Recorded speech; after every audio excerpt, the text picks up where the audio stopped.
Makanya ibu bapak nih, kita yang sedang terpuruk, yang sedang down, yang sedang di bawah, ayo bangkit lagi. Gimana caranya?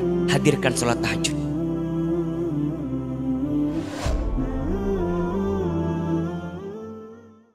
Yuk, kita susun agenda hariannya. Bangun jam berapa? Sepertiga malam. Terus ngapain? Tahajud, ya.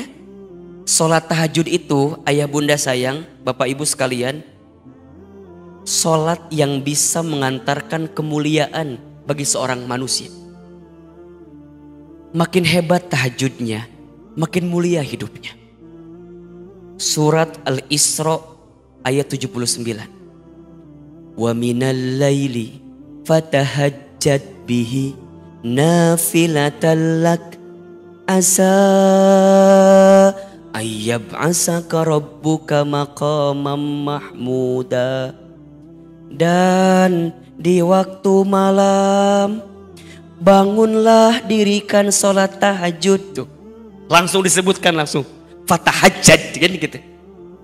Bangunlah, dirikan sholat tahajud nafilatan laka, sebagai tambahan untukmu. Lihat apa yang akan Allah berikan kepada orang yang ahli tahajud. Asa ayyab asaka rabbuka maqamam mahmuda, maka Allah akan angkat derajat orang yang ahli tahajud tadi maqamam mahmuda, ke tempat yang paling tinggi. Makanya ibu bapak nih, kita yang sedang terpuruk, yang sedang down, yang sedang di bawah, ayo bangkit lagi. Gimana caranya? Hadirkan sholat tahajud. Hadirkan sholat tahajud. Sholat tahajud itu adalah sholat yang bisa menguatkan diri kita untuk bisa mendapatkan derajat tertinggi di hadapan Allah Subhanahu wa Ta'ala. Setelah itu ngapain Ustadz? Jangan tidur lagi, lanjut zikir, kan gitu. Perbanyak zikir di waktu sahur, minimal dengan istighfar. Astagfirullah, astagfirullah, astagfirullah. Mohon maaf, boleh jadi rezeki kita seret, hidup kita susah, hidup kita sulit karena masih banyak dosa yang pernah kita lakukan. Mungkin ada dosa kita di masa lalu yang belum kita taubatin. Mungkin ada kesalahan kita di masa lalu yang belum kita istighfarin. Wa fil asharihum yastaghfirun. Kan begitu. Orang yang di waktu sahur mereka memperbanyak istighfar. Nabi SAW tidak pernah kurang dari 70 kali. Disebutkan dalam keterangan lain tidak pernah kurang dari 100 kali beristighfar setiap hari. Itu Nabi, Rasul. Surganya pasti, hisabnya aman, amalnya banyak, dosanya tidak ada, dimaksum. Tapi tidak pernah kurang dari 100 kali beristighfar. Kita siapa? Kita Nabi bukan, Rasul bukan, surga belum jelas, hisab masih menegangkan, amal dikit, dosa banyak. Kita masih belum mau istighfar. Allahu Akbar walillahil hamd. Ayo perbanyak istighfar di waktu sahur. Setelah itu apa Ustadz? Siap-siap, dirikan sholat sunnah fajar 2 rakaat sebelum subuh. Kan Bapak Ibu tahu apa pahalanya? Barang siapa yang menunaikan sholat fajar, sunnah fajar 2 rakaat sebelum subuh, maka dia mendapatkan pahala seperti apa? Seperti apa? Mendapatkan dunia beserta isinya. Bukan hanya dunianya saja, dunia beserta isinya. Bukankah itu yang kita cari selama ini? Betul apa enggak? Kita banting tulang, tulang banting, kaki di kepala, kepala di kaki, kesana kemari, mencari alamat. Alamat palsu lagi. Apa yang kita cari? Dunia kan? Ya Rob, kata Nabi itu jelas. Orang yang sholat 2 rakaat sunnah fajar sebelum subuh dapetin dunia beserta isinya. Terus gimana Ustadz? Setelah itu subuh berjamaah ke masjid. Barang siapa yang sholat subuh berjamaah di masjid, maka di hari itu dia mendapatkan mendapatkan zimmatillah, penjagaan dari Allah. Jadi kalau hari ini tadi kita sholat subuh berjamaah, maka sepanjang hari dia mendapatkan penjagaan dari siapa? Allah. Kalau Allah udah jaga kita, kelar hidup kita, enak, nyaman. Allah jaga kita. Mau ada yang nipu kita, mau ada yang zolim sama kita, mau ada yang ambil hak kita, kalau Allah yang sudah jaga gimana? Allah jamin kita, aman hidup kita.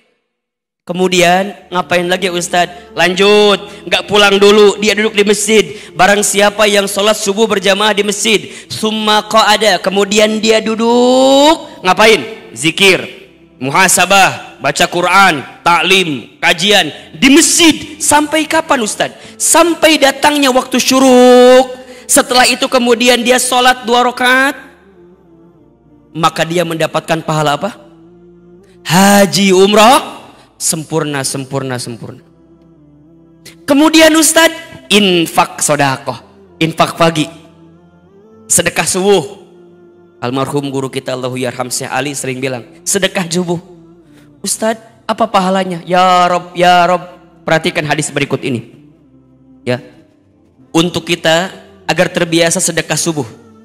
Ma min yaumin tusbihul ibadu illa malakani yanzilani. Tidak ada di setiap hari seorang hamba, kecuali di setiap pagi ada 2 malaikat yang turun kepadanya. Berapa malaikat? 2. Jadi setiap pagi ada 2 malaikat yang turun.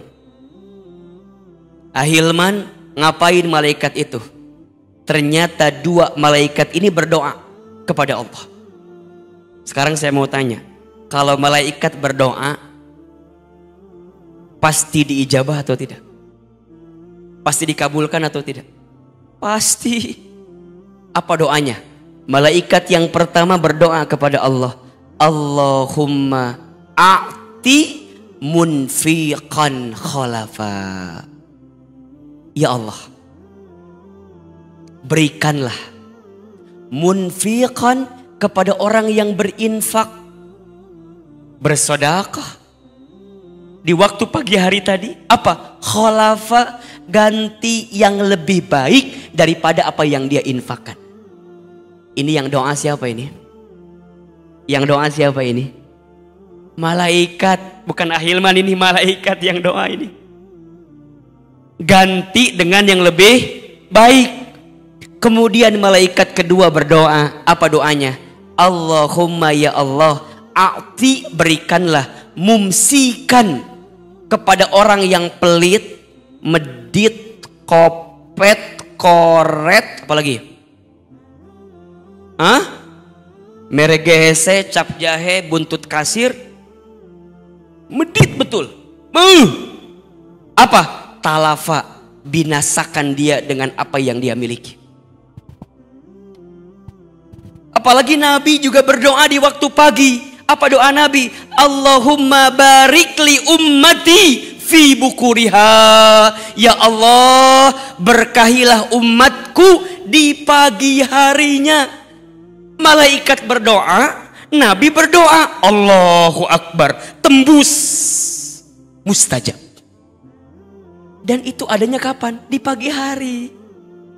Makanya orang tua kita dulu ya suka bilang gini, jangan bangun kesiangan, nanti rizkinya dipatok.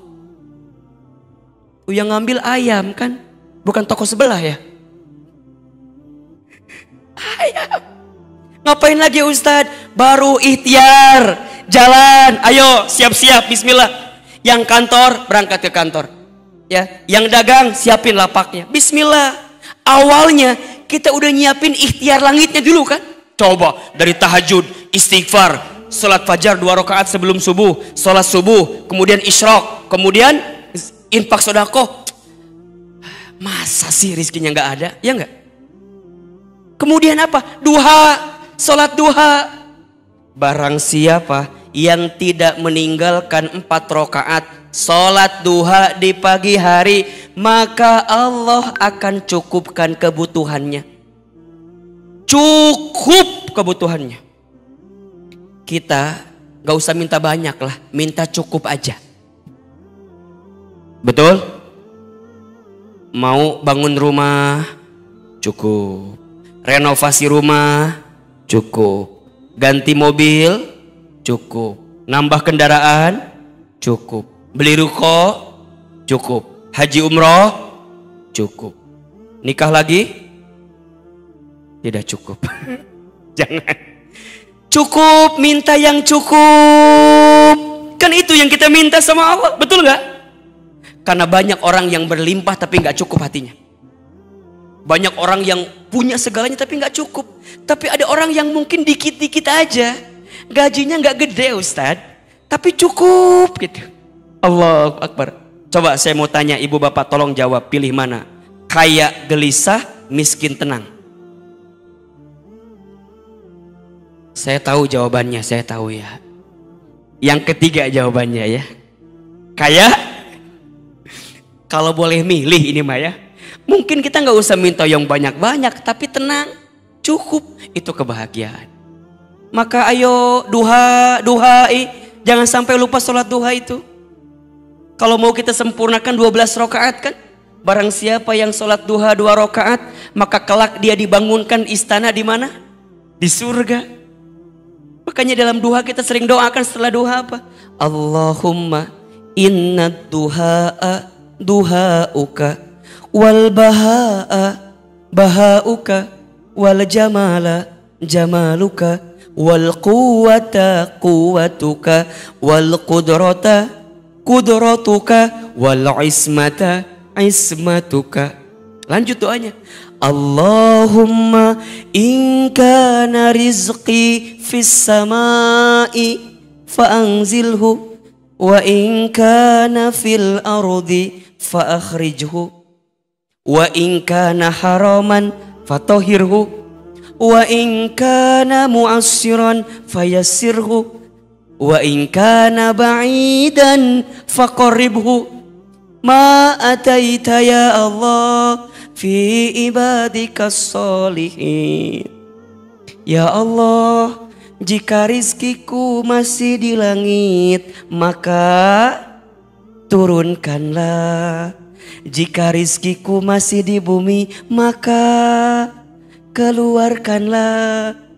Jika rizkiku masih haram, maka sucikanlah. Jika masih sulit, mudahkanlah. Jika masih jauh, dekatkanlah. Ya Allah, berikan kami rizki sebagaimana Engkau berikan kepada hamba-Mu yang soleh.